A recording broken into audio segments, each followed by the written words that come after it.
would like to thank Alexion Pharmaceuticals, argenx, Horizon Therapeutics, Janssen Pharmaceuticals, Regeneron, and UCB for their generous support of this symposium. Next on the agenda, it's my honor to introduce our symposium chair and our keynote speaker today, Dr. Gil Wolfe. We are pleased to have you here, Dr. Wolfe, and thank you for helping us to plan and for your support of this symposium. I will just do a quick introduction here. Dr. Wolfe, for those that don't know, is professor and chair of the Department of Neurology at the University at Buffalo Jacobs School of Medicine and Biomedical Sciences, SUNY, where he serves as the Irwin and Rosemary Smith Endowed Chair. Dr. Wolfe completed his undergraduate studies at Princeton University and attended medical school at UT Southwestern. He completed an internal medicine internship and trained as a neurology resident and neuromuscular electromyography fellow at the University of Pennsylvania Medical Center in Philadelphia. He's certified by the American Board of Psychiatry, did I say that right? And neurology in neurology, neuromuscular medicine, and clinical neurophysiology. Dr. Wolfe is past chair of the Medical Scientific Advisory Board for the Myasthenia Gravis Foundation of America. He's the immediate past president of the New York State Neurological Society. His main research interests include idiopathic and immune-mediated peripheral neuropathies and myasthenia gravis. He co-directs the MDA clinic and also directs intraoperative monitoring for the University at Buffalo Department of Neurology. He's authored or co-authored over 145 papers and 25 chapters on neuromuscular disorders. Dr. Wolfe, that's an impressive background, and we are so pleased and excited to have you here today. So I will go ahead and turn the time over to you. Great. Thanks, Marissa. Can everybody hear me? Give me a thumbs up if you can hear me. All right, good. Co-chair with Don Sanders at Duke. Next slide. An overall view, I imagine Dr. Abdelmalik, he's part of my department. He talked about this, but the prevalence is closer to about 1 in 10,000 people have myasthenia gravis. The fatigable muscle weakness, I think you're all aware of. The fact that it often presents, but not exclusively, but often presents with ocular symptoms. Ptosis is droopy eyelid. Diplopia that you see there, that's double vision. Over time, 90% of patients have it. About half have it at presentation, but over time, about 90%. That does mean that 10% of patients with MG never have ocular involvement. It would be great if myasthenia gravis would stop at the ocular stage. At least it would be better, but it doesn't. Most patients do generalize. And you can see that number there, but that, I think, underestimates the generalization because it overestimates the generalization is what I mean. Because I think nowadays, with more aggressive therapy at the ocular stage, we have more patients remaining pure ocular MG than just 15%, which is what that states, that only 15% remain purely ocular. I think it's higher than that nowadays. So we have somewhat less generalization, but still the majority of patients do generalize and have involvement beyond their eyes. Respiratory weakness in about a third of patients. Crisis, which is what Dr. Abdelmalik was addressing mostly, and about 1 in 5 patients with MG will go into crisis. For MuSK myasthenia, it's twice that. Next slide.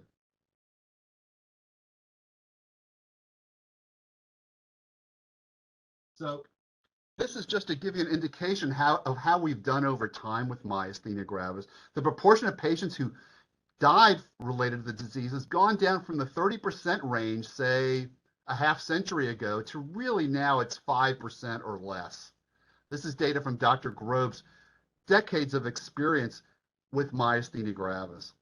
The proportion of patients who improved with therapy, it went up nicely. That's kind of the diagonal hatching. What didn't change very much over these different decades was the proportion of patients who were in remission. And that probably is true still to this day. I do think that thymectomy increases your chance of remission, but we're still not talking about a large proportion of patients who go into remission. Most patients do require lifelong therapy of some sort to control their disease. Next slide, please.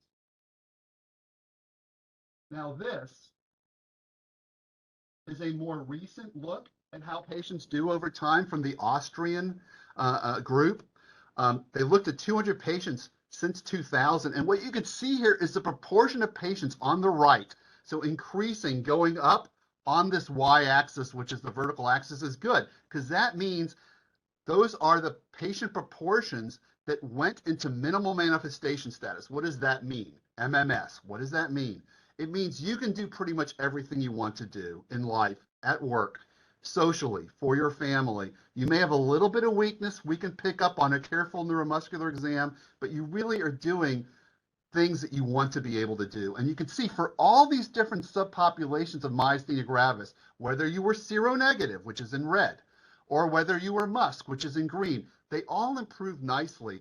It might take 5 years or so. As you can see, the years are on the X horizontal axis, but over time, most patients do quite well. This wasn't just a single spot in time of minimal manifestation status.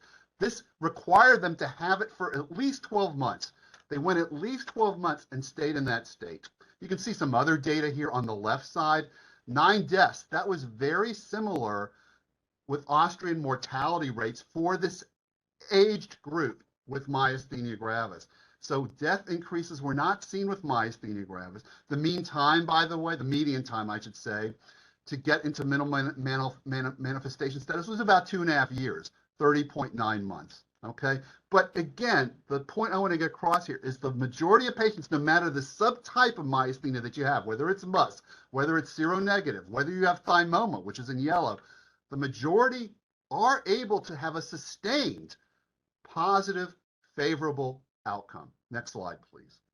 That's recent data. That's less than 2 years old. Next slide, please. But where are the unmet needs in myasthenia? And I imagine some of you on this talk are fit into this category. We have 10% of patients who just don't respond to conventional therapy, that refractory group. Some people say 15%, somewhere in that range, 10 or 15%. A fifth of patients really have problematic side effects from their current therapy. That may be a way where these newer agents play a role because they don't cause diabetes. They have their own problems, but they don't cause diabetes. They don't cause weight gain, okay?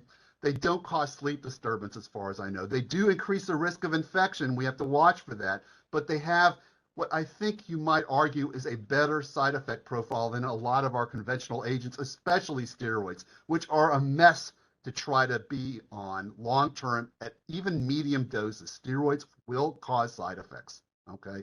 They will. We can talk about proportions later if you're wondering. We know that from the thymectomy trial that I was the clinical chair for. MuSK-MG, if you looked at the prior slide, MuSK-MG patients are doing much better now. Why? Because we know how to use B-cell depletion therapy. That would be a drug like rituximab in MuSK-MG. How about crisis or pregnancy? We would like to have more options in both of those situations than what we have now, okay? So maybe some of these newer agents are going to play a role because they work quickly and maybe they're also safe for a developing fetus. Right now in the US, for a pregnant woman with MG, we're pretty much stuck with steroids, pyridostigmine, IVIG, and plasma exchange. In some countries in Europe, they will use azathioprine. That's kind of frowned upon mostly in the US. Crisis also. Plasma exchange is not always available in medical centers around the country. It would be nice to have other options besides IVIG or plasma exchange, and maybe something that has more persistence. So the hope is, in the bottom bullet point here, is that over time we're going to have more and more drugs that fit into a statement like this that is directly quoted from our 2016 International Treatment Guideline, that the use of whatever that agent is for maintenance therapy should be considered for refractory patients and in those who have side effect issues from the existing therapies. Okay, next slide. Sorry, I just need to pay attention to this case here. I'll be back with you in just a moment. Again, I told them, well, I don't control the ORs in these different hospitals. Cases are starting later. They don't have enough surgical nurses and stuff. There's a shortage, so cases get delayed. This is what I was getting at before. Rituximab in MuSK-MG. And just go to the next slide. But this was a multi-center blinded prospective review. So evaluators of the patient's charts that included my colleague, Dr. Silvestri here in Buffalo, they were looking at patients not knowing what their therapy was, if they got rituximab or not. The data, the conclusions that were made as far as the outcomes, it was somewhat of a complicated outcome measure that required good clinical status plus being on relatively low doses of medication. And what you can see here is that anything from the green to the left, that light green to the left, This was at baseline here, and this was at the final visit. Anything to the left is good, is a good outcome. You can see the proportion of patients with MuSK-MG after receiving rituximab. To the left of that green, it's a much higher proportion than patients who did not receive rituximab. So that good outcome was met by 58% of patients on rituximab, but only 16% of controls who did not get rituximab. That was statistically significant.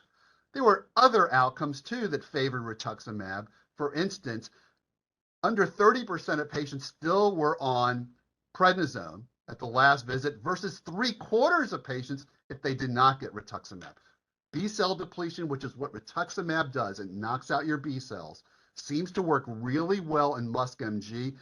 MuSK-MG is one of our IgG4-mediated diseases. For whatever reason, IgG4-mediated diseases seem to respond really nicely to anti-CD19 or anti-CD20. Those are B-cell markers, and they basically, when you give these antibodies, they deplete those types of cells, and they seem to help those types of diseases, including MuSK-MG. Next slide. Now, the rituximab story is complex because we looked at it in a formal randomized controlled trial in receptor antibody positive disease. This was part of NeuroNext, which was NIH funded. This was the phase 2 study that Dr. Novak ran. It was negative. What it basically showed that it was futile. It showed that it was, you could expect futility, that it was futile to expect in a receptor antibody, a different population than the ones we just looked at. These are not MuSK patients now. These are acetylcholine receptor antibody positive MG patients. That it was futile to expect rituximab to help you spare steroids at a year. A whole year out, it did not show any benefit in reducing steroid requirements in these patients. Next slide, please. And what you can see here is, yes, there was better improvement to some degree on these different outcomes. The QMG is a quantitative MG score. It's a 13-item scale. The MG composite is a somewhat related scale that involves symptoms and signs of MG. Reductions are good. You can see the numbers of reductions, the reduction numbers, the negative numbers are greater with rituximab than placebo, but it did not reach statistical significance. So basically, it showed futility to expect rituximab to help acetylcholine receptor antibody positive patients in reducing prednisone requirements and even in significantly improving clinical outcome measures at a year. That's what it showed. Now, the phase 3 study, Rinomax, was just released by the Swedes, and it shows sort of an opposite picture. Next slide. This just came out really in the last few weeks. What they looked at again is in receptor antibody positive patients. For the vast majority, 45 out of 47 patients had receptor antibodies. They used a single small dose, 500 milligrams, that's a small dose, once. And they had an interesting outcome measure. They called it minimal disease manifestations. To my knowledge, it's never been used before. What they required is that patients be on as little prednisolone as 10 milligrams a day. That's equivalent, by the way, to prednisone. 10 milligrams of prednisone is the same as 10 milligrams of prednisolone as far as a glucocorticoid dose equivalency. So patients had to be on relatively low doses of that, not require rescue treatment for the last basically 2 months of the trial, and have a QMG score that was low, less than or equal to 4. If you met all of those requirements, you were in this good minimal disease manifestation group. Here you can see it on the right. The patients who got rituximab in the orange, the patients who didn't in the blue, you can see the proportion meeting this outcome was significantly higher with rituximab. There's the p-value. If you look at the results section on the left, 0.007, I'm pointing to it. Now, there's other outcome measures did not quite reach statistical significance, but the primary outcome did. Also on the right here under B in that graph, this is a proportion of patients needing no rescue therapy. The orange at the very top here, hugging that number 1 on the y-axis, that's rituximab. If you didn't get rituximab, your chances of being free of being free of rescue therapy like IVIG or high doses of prednisolone or plasma exchange, it was much less likely. So that also indicated a response to rituximab. This was a different outcome than what Dr. Novak's NeuroNext study showed, but it did show with a single dose an effective rituximab. There you go, okay? So this is something that, we're starting to talk about. Rituximab has been used despite the NeuroNext trial. It continues to be used, if approved, in myasthenia gravis, whether it's MuSK or receptor antibody positive patients, but just be aware of that. Now we're going to move on to some other areas. Next slide, please. Again, that's a B-cell depleting therapy. So we talked about knocking out B cells in the bottom left with rituximab. There's other drugs that are being looked at in MG, like TAK-079 and ibalizumab. I don't have data on those. Those trials are just starting now. They're recruiting. Let's move on to complement. Next slide. So, concentrating on the left side of this figure now, some of the antibodies and receptor antibody positive disease, this is really only applicable to acetylcholine receptor antibody positive patients, but some of those antibodies activate complement. This black structure here that I'm trying to circle here that kind of looks, I don't know, like an inverted Y with a few extra divots on it, basically, a few extra extensions, that's C1q. That's a molecule that starts this complement cascade that eventually will lead to C5 being cleaved to C5a and C5b, okay? If you can block that cleavage of C5 to C5a and C5b, you will prevent formation of what we call a membrane attack complex. We know in acetylcholine receptor antibody positive MG, both from animal models and rodents, and even in a few human studies, that complement activation with that membrane attack complex, which is C5b through C9, by the way, it damages your muscle membrane. It destroys it. It prevents all these nice synaptic folds that you see here, these folds, it eliminates them, and you cannot have good neuromuscular transmission as a result. Next slide. So that's what these antibodies against C5 do. They prevent cleavage of C5a and C5b, and without C5b, we cannot make the membrane attack complex. That could potentially help myasthenia gravis by allowing for repair of the muscle membrane and affecting better neuromuscular transmission between the nerve and the muscle. And that's what the studies have shown. These drugs are beneficial, and they have been approved, 2 of them now, by the FDA. I'll be with you in just a second. So, there was a phase 2 study, that's what the bottom of this slide shows, that showed efficacy for eculizumab using the MG-ADL score. I wrote the first paper on the MG-ADL way back in 1999. It's a very commonly used primary outcome measure that patients can fill out on their own. It only takes a minute or 2 to fill out. It is used, it's a patient-reported outcome that's used as a primary outcome measure. Next slide. By the way, the other point I want to make, which is kind of the second purple bullet point here, even before these drugs were labeled and approved for myasthenia gravis, they were approved for a couple of other diseases in humans, which I don't want to get into. One's PNH, and one is hemolytic uremic syndrome, HUS. PNH is paroxysmal nocturnal hematuria. These disorders are even less common than myasthenia gravis, but these drugs have been out for quite a few years with a pretty good safety track record. We do have to worry about meningococcal meningitis. I'll get to that later. Next slide. So after that phase 2 study was done, then we do a phase 3 study to try to get FDA approval. And this study was kind of like structured based on knowledge gained from the phase 2 study. And sure enough, it showed positivity. Now, interestingly enough, and I don't want to get into too much detail here, but the primary outcome, which was a worst rank analysis, that's just a type of statistical approach to the data, it barely missed statistical significance, but 18 out of 22 other pre-specified planned, that means they were planned in advance before any of the data was out, endpoint analyses favored eculizumab over placebo. How is this drug given? It's given every week, initially intravenously at 900 milligrams, and then after the 5th week, it's given at 1,200 milligrams. After the 4th week, it's given at 1,200 milligrams every other week. It's a big burden on the patients, their families, and infusion clinics and so forth, because it is every 2 weeks. But I have a little bit of a positive spin on that later with a more recently approved drug, which is ravulizumab. Okay, next slide. This is just showing more data, next slide, of eculizumab versus placebo. And what I want to get across here is just a couple points.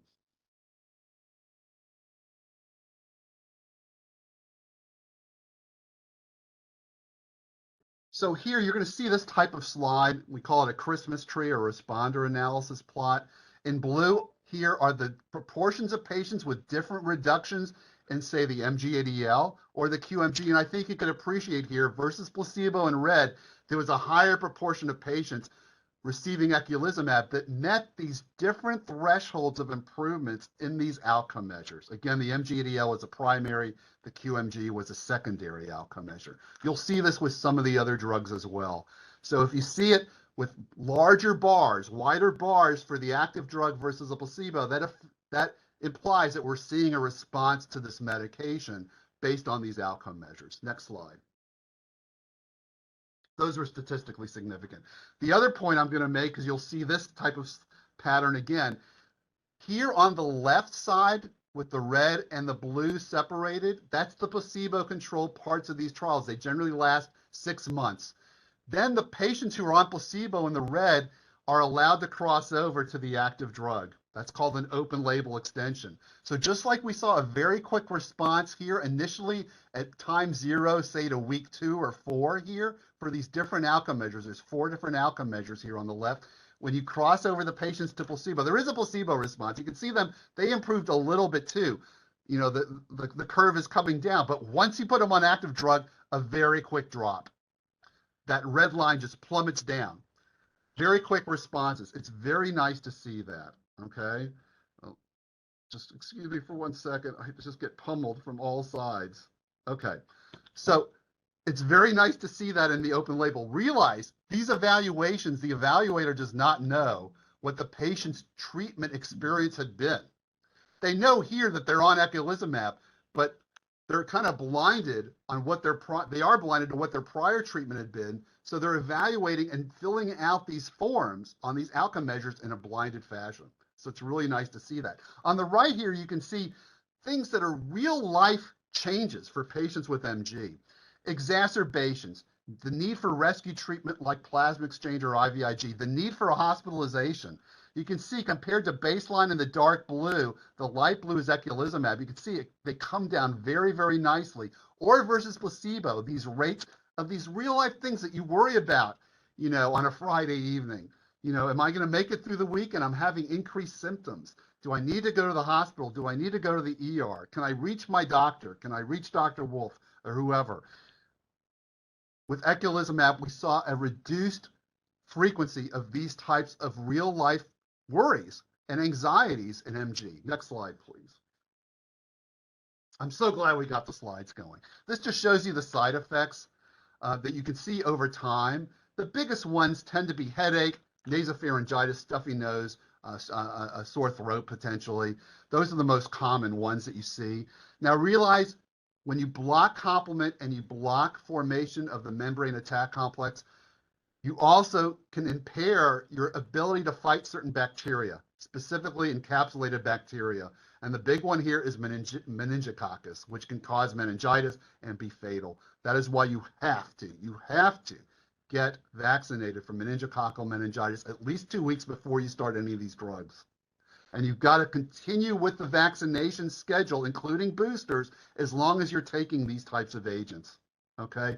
It's imperative that you do that. It doesn't completely eliminate your risk of meningococcal meningitis, but it really reduces it prominently. There was one case of meningococcal meningitis in the open label study after the data lock. The patient responded to antibiotics. They didn't die, but this is a concern that you have to be very, very serious about. The last thing I want to mention, this is just from last month, less than a month ago, at the MGFA conference in Nashville. Dr. Bransema, he mentioned an open label study of 11 adolescents with refractory generalized MG and showed promising data using eculizumab in this childhood group of MG patients. Next slide.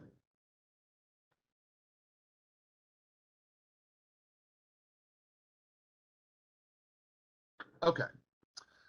This is what I was showing, a little glimmer of hope, because this is ravulizumab.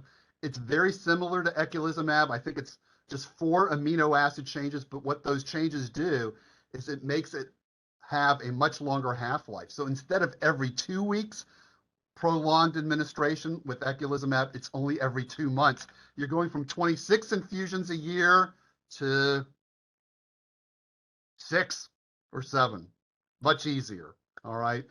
Anyway, this was a phase 3 study called the Champion study. It had a lot of myasthenics in it, at least 175 patients. They had to start with an ADL score of at least 6 or above. That's a very common threshold. It's either 5 or 6. They want to see patients who still have active disease before they put patients in these trials with these experimental agents. And you want them at a certain level so you can see a potential improvement over the next few weeks. These patients had a mean disease duration of 10 years. These were long-standing myasthenics, still not well controlled. The outcomes are here in the middle of the slide, showing better improvement, whether it was the MG-ADL or the QMG. Again, these outcomes that we use, the MG-ADL is patient-reported, the QMG is done by a physician or a research evaluator. It favored ravulizumab over placebo, okay? For instance, a greater than 5-point drop on the QMG, which is good. Dropping in your points, lower scores is better with these outcome measures. It was 3 times as likely with ravulizumab as it was with placebo, okay? How about the side effects? Headaches were actually lower here on the active treatment than placebo. There were 2 deaths in the active treatment arm. One was COVID-19, one was a cerebral hemorrhage. Neither of them were really felt to be related to the actual treatment. There were no meningococcal infections. Okay, next slide. This was first published in New England Journal of Medicine Evidence, a new New England Journal publication. This may be harder to see. This is straight out of the article, but you can see here's the line, the placebo's to the right, the ravulizumab's to the left, both for the QMG and the MG-ADL. And you can see, again, those bars are wider with the active treatment than with placebo, kind of what I showed you with eculizumab. Here on the bottom, this is the quality of life 15R, and this is the quality of life fatigue scale. It looks better with ravulizumab. Again, reductions are better with these scales, and the ravulizumab you can see is below that dotted placebo line, but that did not quite reach statistical significance, whereas these other outcome measures above it did. Not everything is perfect with clinical trials. It's just the way it is. Not everything, you're not going to hit a home run on every single outcome measure in most trials. Next slide.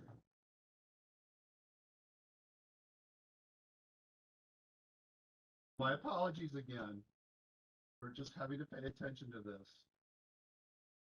I'll be back with you in just a second. All right. We always got to make sure the patients undergoing surgery are doing okay. All right. This is just some other data with ravulizumab from the open label extension. That's what OLE stands for in myasthenia. Just like I showed you before. See, here's the placebo arm going over to the ravulizumab arm, and you can see that nice drop again. That very nice drop quickly in a matter of weeks. How about steroid use? 33% of patients were able to reduce their steroid requirements with ravulizumab, and 4%, 3.8%, actually stopped them. That's nice to see. Next slide. My colleague in Florida, Dr. Vu, Tuan Vu, some of you may have heard him speak.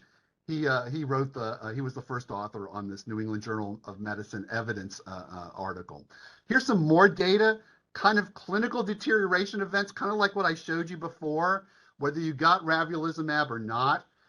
Here's placebo, a much higher proportion of patients who had clinical deteriorations versus those who were getting the active treatment, okay, which are smaller bars, lower percentages. Again, real life evidence that we're making a difference in these kinds of major shocks to the system that really impair patients' quality of life, increase their anxiety and so forth. Am I going to have to be admitted and so forth? We can reduce those types of things with these agents. Next slide.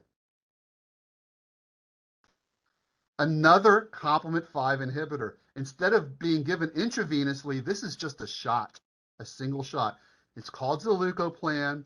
The phase 3 data, I'm just going to run through the phase 2 data very quickly, but it works the same basic way. This is not a full antibody. It's a smaller molecule. It's a peptide, again, given as a shot, a single day shot. Next slide.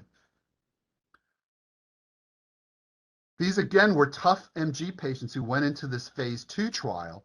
A QMG score of 18, that's what's in this black box, and not good. That's a bad disease control if you're at an 18. That's a pretty high QMG score. The disease duration, these were long-standing patients, 8 years or so. There's the placebo arms, there's the leukoplanin arm, the two different leukoplanin arms. These were tough patients going into this trial. Next slide. And again, in orange versus the gray and placebo, you can see improvements on the QMG and the MG-ADL. This was at the higher dose that they tested, 0.3 milligrams per kilogram. That's the dose they took to the phase 3 study. Next slide. This is minimal symptom expression. Just to introduce this concept, we're actually talking about using this as the desired outcome for routine practice. This requires an MG-ADL score that's either perfect, which is 0. The highest score is 24. 8 items times 3, 24. That would be the worst myasthenia you could have based on the MG-ADL. 0 is the perfect score, great, or 1. A minimal symptom expression is a score of 0 or just 1. That's it. A 2 doesn't qualify you. 2 is a pretty good score itself, but it won't put you in minimal symptom expression. Well, you can see here, at both of the doses in the phase 2 study, the proportion of patients who met a minimal symptom expression was higher than it was for placebo. Nice to see. Next slide. And just keep going. Just keep going. Just click through this because it progresses. Keep going. Just like I showed you before. Anyway, as you go from placebo here at week 12 to the active arm, again, you see, just like we saw initially, a quick drop, a quick improvement. You see that in the patients going from placebo to the active treatment in the open label extension. Just repeating that same type of pattern again. Next slide.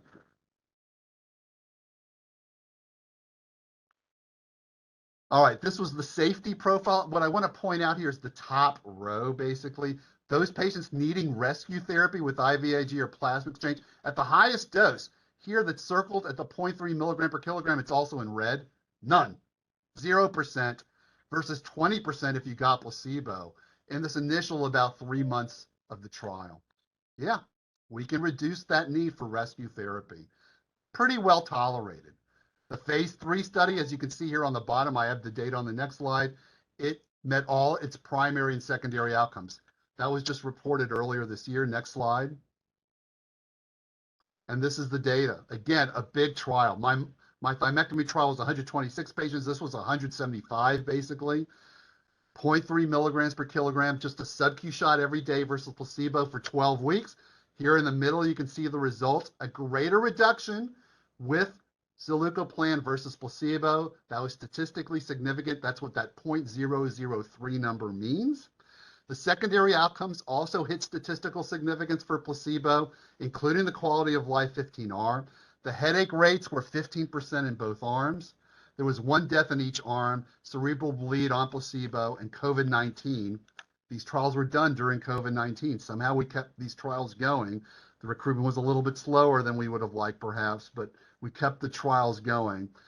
There was a COVID-19 death on zilucoplan. Okay, next slide. By the way, the complement blocking is not really felt to be related to risk of viral infection. COVID, as you know, is a virus. So that COVID-19 was not felt to be related at all to blocking complement. I've mentioned this, you have to get vaccinated.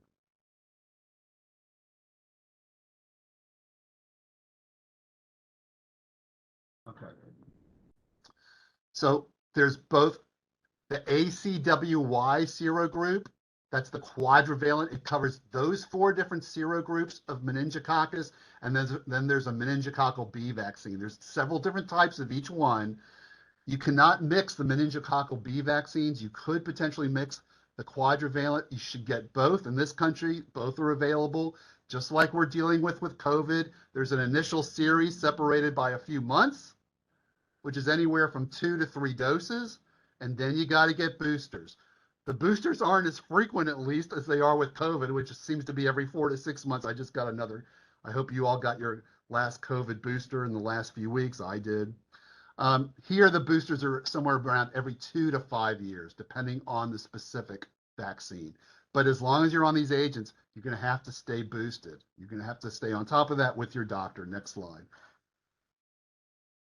All right, we've talked about complement. Now let's move. We're doing good time-wise. The slide's starting a little bit late. We're moving to a whole different mechanism of action. FcRn antagonists right here in the middle. And what those do is reduce prominently and quickly our immunoglobulin G, that class of antibodies.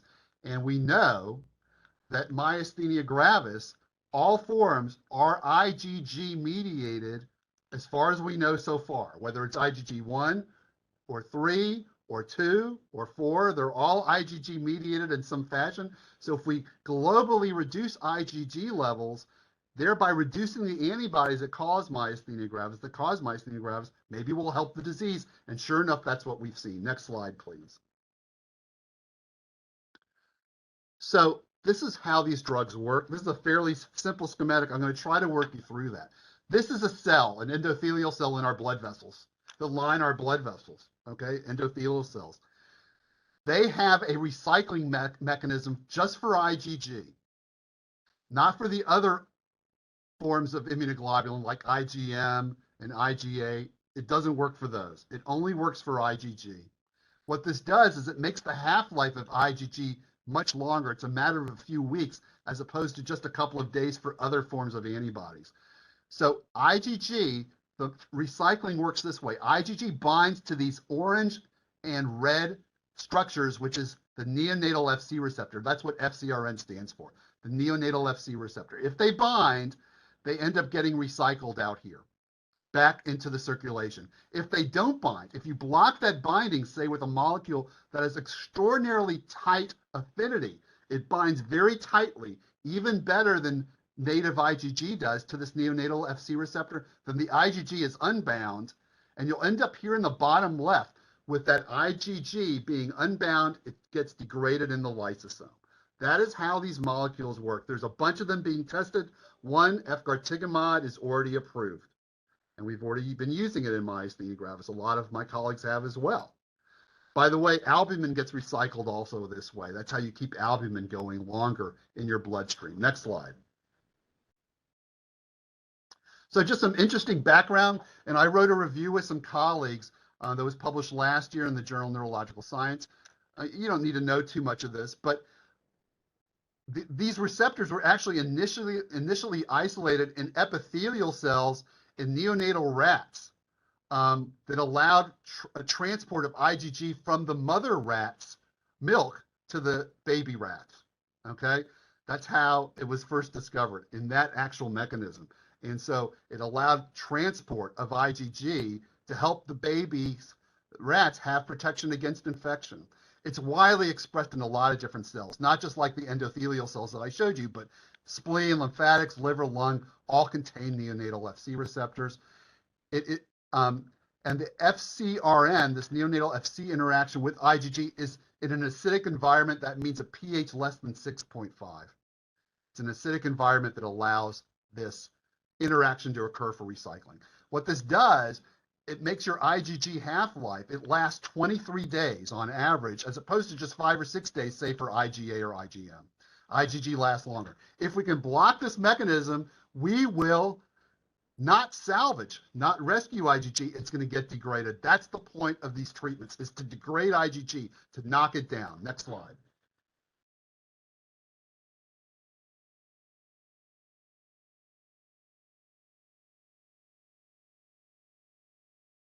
Be with you just 1 second again. Okay. So within a matter of a few days to a couple of weeks, these drugs, these molecules, these anti-FcRn molecules, lower all IgG subtypes by around 70%. They offer greater convenience and availability than plasma exchange. Plasma exchange does sort of the same thing. Plasma exchange also reduces a few other things besides just immunoglobulin. But when you look at just the immunoglobulin reductions with plasma exchange, it's also around 70%, 80%. It's in that range. So instead of getting hooked up to a machine that looks like a dialysis machine that some of you may have experienced, it's not pleasant. Usually you can't do it through peripheral lines. You need to have a central line place. It's unpleasant. You have risks of infection, even pneumothorax, collapsed lung from central line. You don't have to do that with these agents. They're just intravenous drugs, and some of them even are shots. Okay, I'm not going to go through the one that's still being worked out in trials that's just a single shot. But anyway, these can be delivered much more easily than plasma exchange is. Okay, and then the other point is this could have efficacy across all forms of myasthenia gravis. Because again, all forms of myasthenia gravis that we have classified so far are all IgG mediated. Next slide. This is data from the efgartigimod ADAPT trial. This was the phase 3 study. They recruited, again, almost 170 patients. 77% of them were receptor antibody positive. That means that seronegatives and MuSK positive patients were in this trial. But it was only powered to look at the receptor antibody positive, that largest subpopulation of MG. It was only powered for them. So that's how it's labeled. But realize seronegative patients were looked at with this drug as well. It is IV. It's given in cycles of 4 weeks, 1 weekly infusion, 4 weeks in a row, 10 milligrams per kilogram. That's how it's done, cycling through. It's actually being looked at now in current studies on a more regular basis than in these cycles, okay? And we'll have data on that in the future. But the drug worked. That's what I want to get across here in this box. The proportion of patients who had a certain point drop in the MG-ADL or the QMG, it was significantly higher for efgartigimod than placebo. Yes, there's always a placebo response in these trials, but efgartigimod beat that placebo response significantly, okay? The other thing is you can see onset very quickly with these drugs, just like you can with the complement inhibitors. 57% of patients had a response in the first 2 weeks. That's more than half. The other thing that was seen is you can see a durable response. The decision to repeat cycles in this trial was dependent on how patients looked. If they were getting bad again, you repeated the cycle. If they stayed stable, you didn't have to. You didn't repeat a cycle. And they saw that 34% of patients had at least a 12-week durable response after that initial cycle. They can have a persistent response. That's good to know because maybe some patients are not going to have to get cycles every 2 months or so. And we're still working this out and seeing how the drug works in real life. And I'm making that decision right now. I just did earlier today with one of my patients who's gotten 2 cycles so far. And we're seeing she's better. We're seeing, did this reset her MG enough? And now conventional therapies are working better perhaps. Or maybe it was just a brief period of time where maybe she had an infection. She actually had COVID that may have exacerbated her disease. She's recovered from COVID. Maybe she doesn't need this persistently. So we're still working that type of stuff out with these agents, but it's exciting. These drugs are well tolerated. You do not need a vaccination if you're wondering. No, you don't need a vaccination for meningococcal meningitis.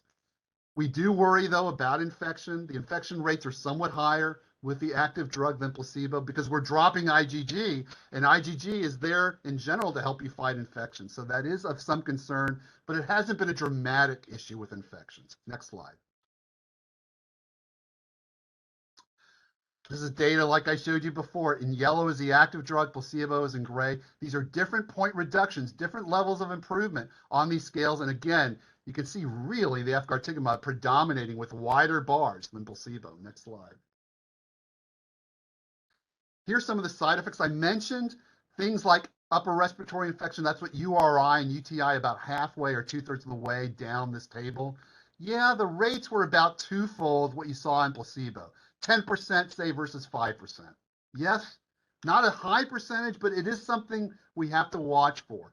There is this potential risk of somewhat higher infections, just like there is though with everything we use that's immune mediated pretty much that's immunotherapy, I should say, that's immunotherapy for myasthenia gravis. There is that increased risk of infection, maybe not for IVIG, but just about everything else there is. All right, by the way, this had no impact on serum albumin levels, this particular molecule. Some of the other molecules have been reducing albumin. Remember, it's that same neonatal Fc receptor that also recycles albumin. So if you block it, you may lose albumin just like you're losing IgG. We've seen that to some degree, but not dramatic reductions in albumin, just small ones. Next slide.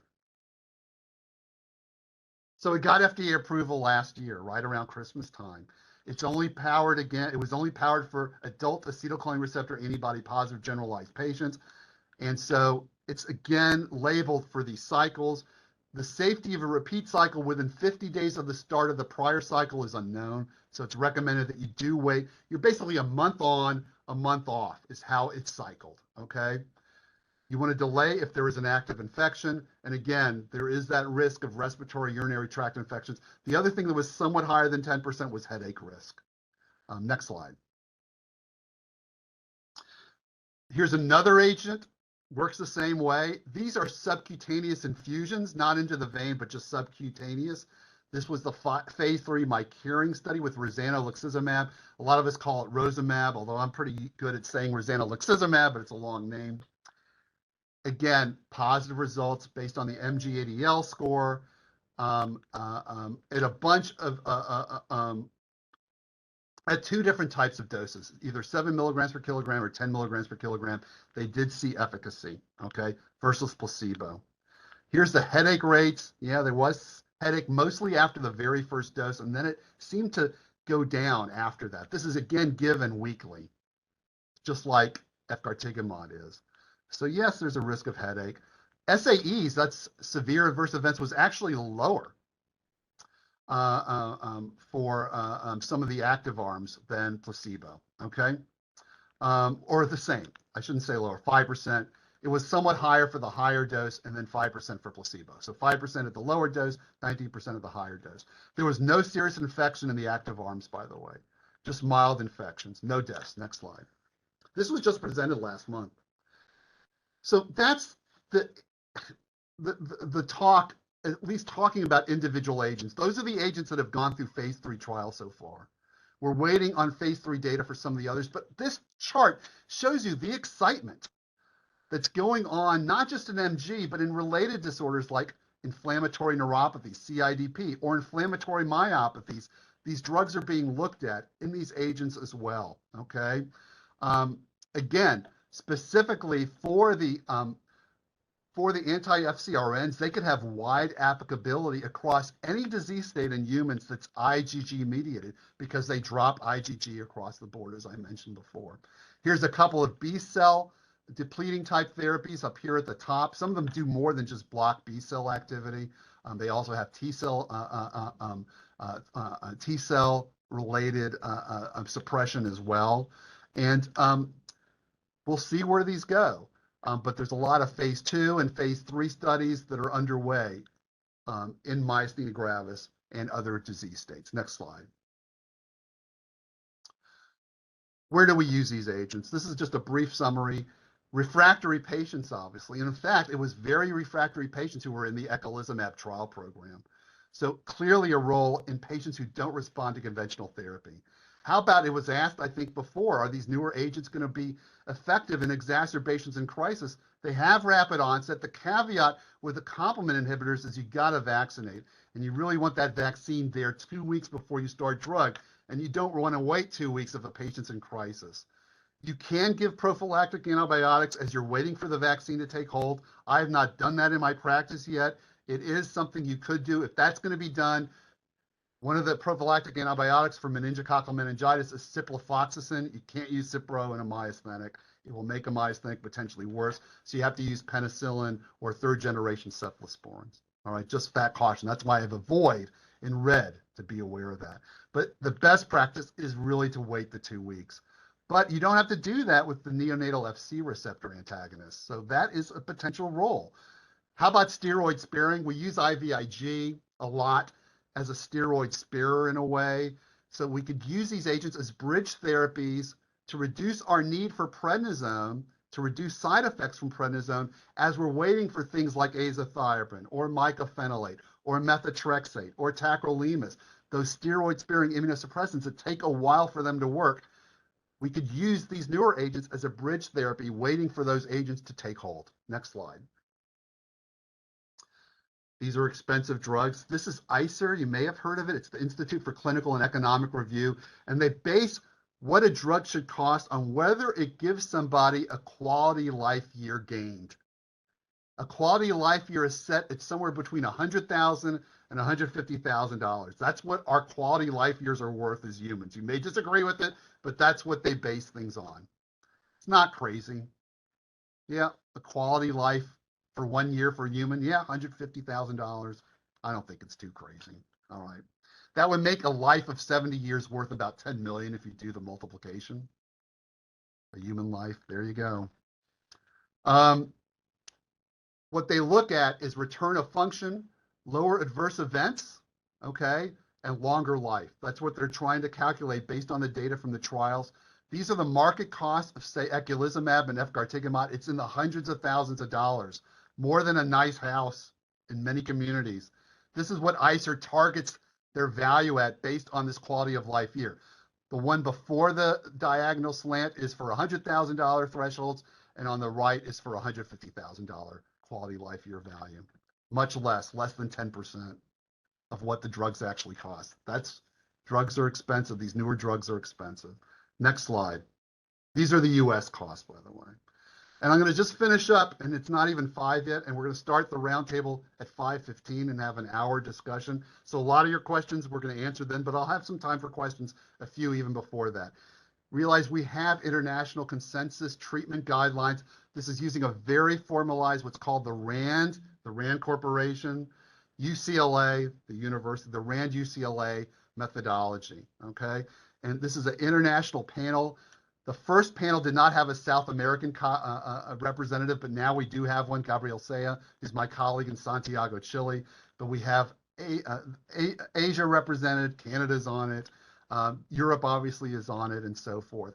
And this was sponsored by the Myasthenia Gravis Foundation of America. And we came up in 2016, next slide, with recommendation statements internationally agreed upon for all these different categories of MG treatment.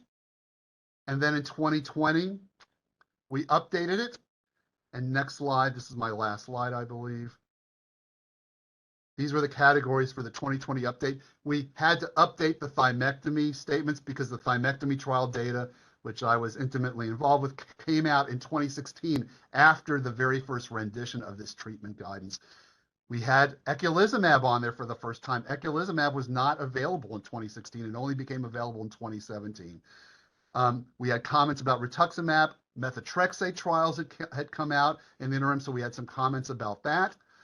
Pure ocular MG treatment guidance as well. And then immune checkpoint inhibitors, those came to the fore not for treating MG, but for treating cancer. And they can actually either exacerbate or actually lead to the manifestation of myasthenia gravis. And so we had several comments related to how to manage myasthenia gravis if patients needed or had been on immune checkpoint inhibitors. So just realize those are out there for your doctors to see. It's in fairly simple language, but these are international guidance statements.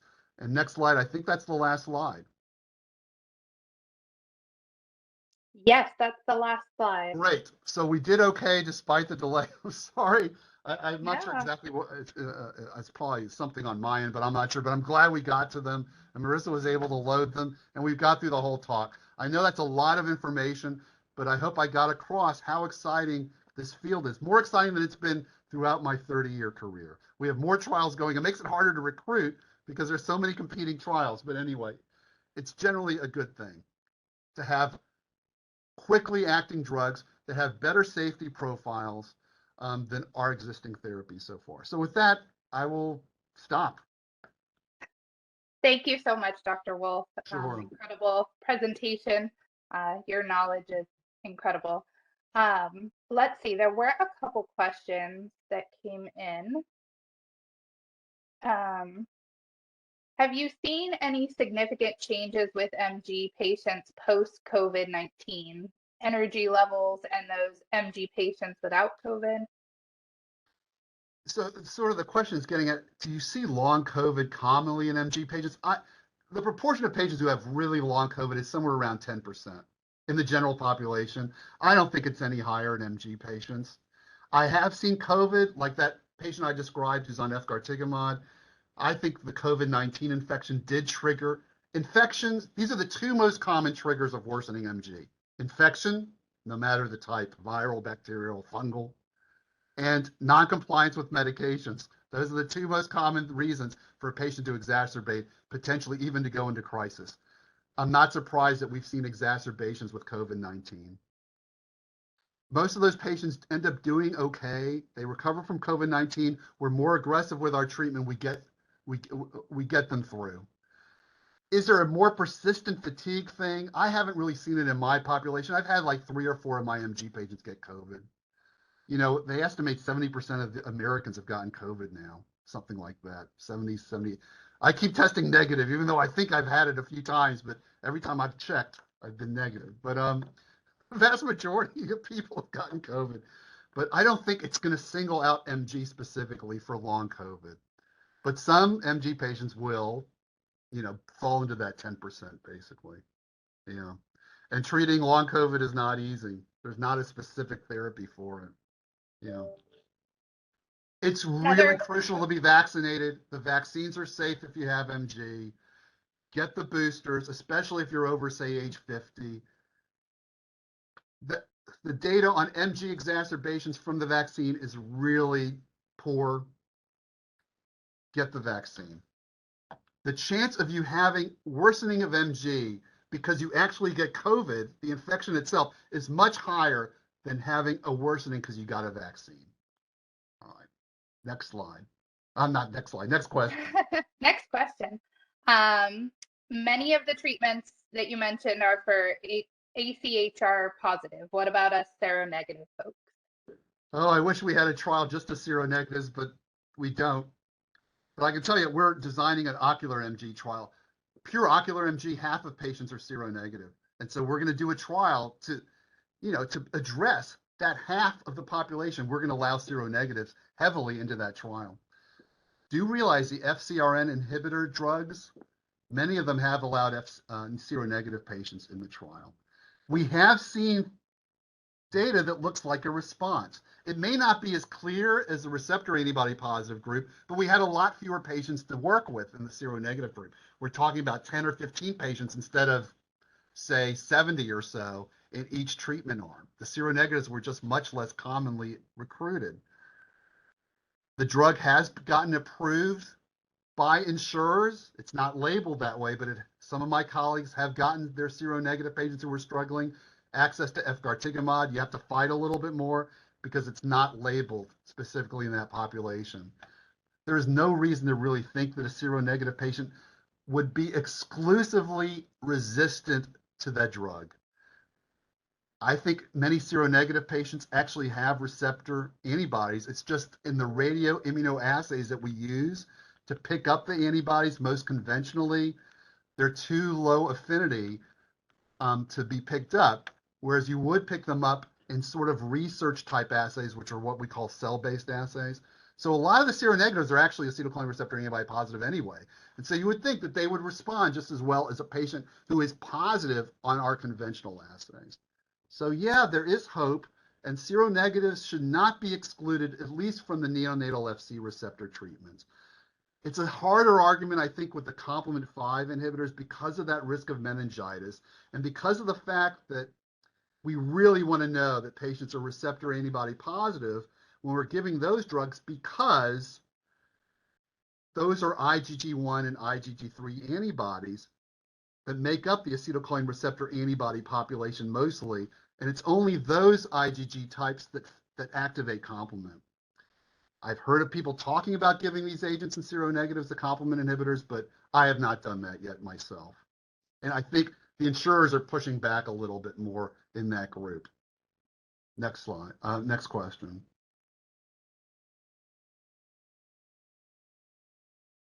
Oh, I can't hear you.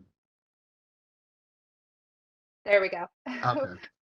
What are the shortcomings with FcRn and complement inhibitors? Which of the new mechanisms of action are you most excited about? Well, I didn't show this slide because I have it titled Apples versus Oranges versus Strawberries, where I'm comparing the three drugs. And I'm not the only one who's done this now because my colleague Gordon Smith at the meeting less than a month ago was showing something that's called number needed to treat analyses. Look, these drugs were not tested against each other directly in a formal trial in a parallel fashion. All we can do is try to extract data of, say, like the proportion of patients across the three different drugs who had a certain reduction on their MG-ADL or their QMG score. If you do that, and also if you look at this number needed to treat analysis, you know who actually wins? Now, take this with a grain of salt, but efgartigimod looked a little bit better. But you have to take that with a grain of salt. because the populations were different. They weren't the identical populations recruited. The time courses were different and all things like that. But when you do those types of analysis, yeah, FGAR looked a little bit better than either eculizumab or ravulizumab. But again, I think all of them do have a potential role to play in those unmet needs in MG. For the complement inhibitors, it's primarily, if not exclusively, the acetylcholine receptor antibody positive population. All right, Dr. Wolfe.